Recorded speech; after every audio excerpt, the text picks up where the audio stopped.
Sorry, caught me napping there. Shylock Bones, thank you for coming and joining me in the Crypto-Detective Agency. Yes, this is a melancholy time.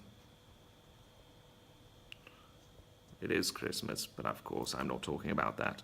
No, I'm talking about something altogether more local. Although Christmas is deeply, deeply, deeply depressing, isn't it? Yeah, anyway, regional newspaper, 7 Days is closing down, and if, like me, for many years you've enjoyed their wry takes on situations and also for some fine journalism, and also, not least because when you ball up the little pages, they make excellent boosts for the fire, don't they? Little newspaper balls. Anyway, moving on. Deeply saddened as we all are, I thought it might be fitting to revisit perhaps one of their more popular sections, the letters page, where members of the UAE would write in and pose their particular quandary to people like you, the plebs, but also to wise and titanic intellects, people able to use their superior reasoning powers to spread new light over difficulties and moral dilemmas and whatnot. Intelligent people, people that are perhaps watched Interstellar and got the movie the first time round.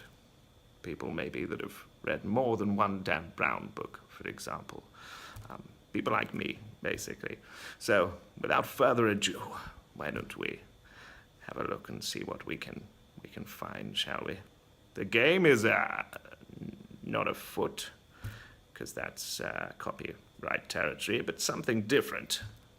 The game is a shoe. Let's take a look. First up, Pat from the UAE. Now, Pat writes, why do food bloggers never have a bad meal? An interesting question, Pat. One that I only really truly feel comfortable answering after I've had a delicious swig of cool and refreshing Coke Zero.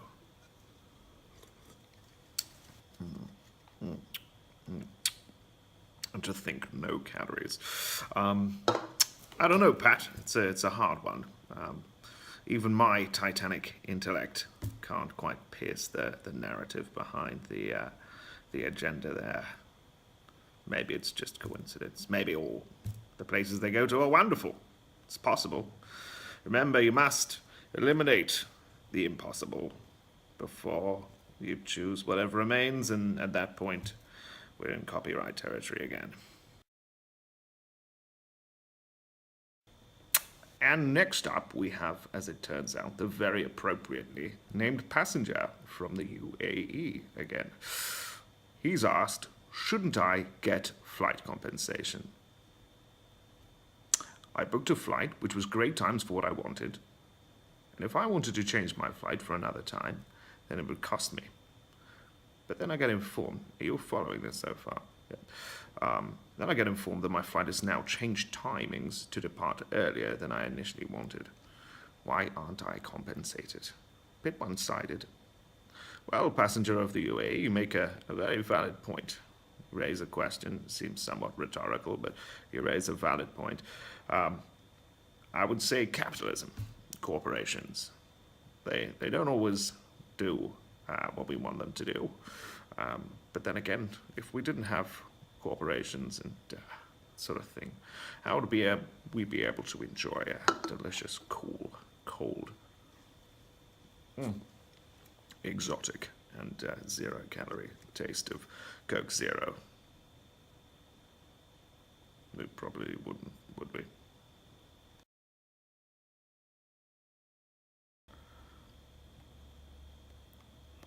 For our third and I'm afraid final correspondent, we have Raf, who's written a letter from Dubai. Thank you, Raf. He's phrased it as a statement, but we've changed the intonation and made it sound like a question, because we can do that. He's written, the more expensive the car, the less manners. See what I did there? Yeah, you would hope it was the opposite, but no, No respect in making the line, no speed limits, no texting. Black windows and obviously too lazy to use the directionals. Illegally modified cars. How many more have to die? You've gone a bit dark there, haven't you, Raph? Also, the desert areas, they're not your dumpster. The police really have to do something about this. Well, Raph, you actually raise many interesting points. You draw a very clear correlation that the value of the car is inversely proportional to the etiquette of the driver. Probably largely borne out by stereotype, which quite often obviously proved to be true. It reminds me of a story of Buddha.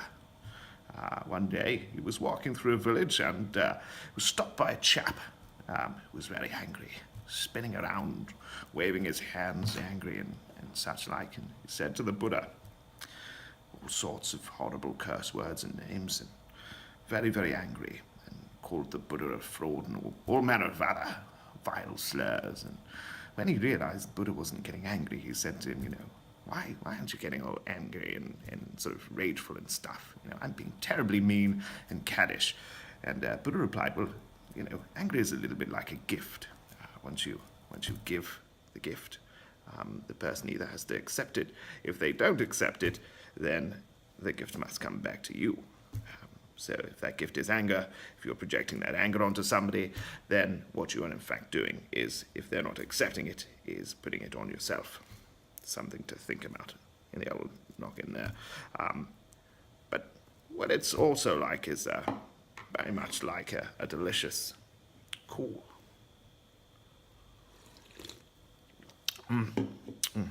tasty, calorie-less can of Coke Zero, which I advise that you take. Maybe chill you out a little bit. Till next time, whenever that may be. And also, I do have a movie coming out some point in 2017, a YouTube movie, which I beg you to watch. It'll be great. It's called The Curious Case of the Bootuk. And I would really, really very much like it. But I might do another one of these segments depending on demand. So if you've liked it, please comment in the section below. Send me letters, requests. You can also, on my Facebook page, which is at Milo the Jackal on Facebook, or Miles the Jackal Impressionist. Any questions that you want answered, please send them in.